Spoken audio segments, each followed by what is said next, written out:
वाहिगुरु जी का खालसा, वाहिगुरु जी की fateh. We are going to look at two Gurmukhi letters which have the similar sounds. The first one is Shasha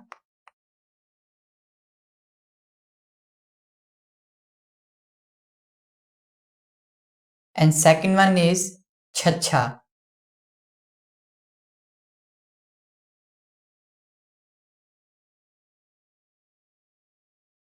Their sounds are so similar, even the native Punjabi speakers sometimes use these letters interchangeably.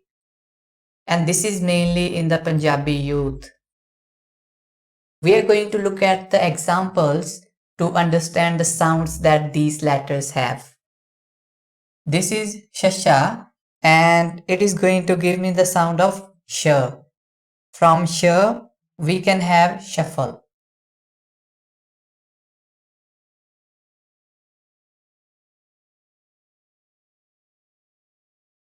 This is Chacha and it is going to give us the sound of ch. From ch, we can have Chhattisgarh, a state in India.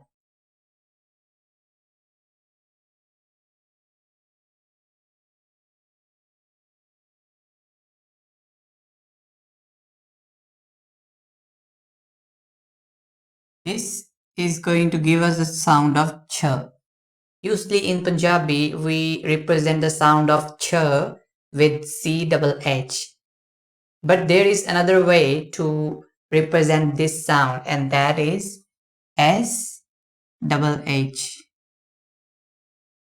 Just remember, do not pronounce this as sh.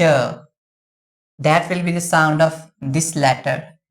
The sound of this letter will be ch. Ch, shuffle. Ch, Chhattisgarh.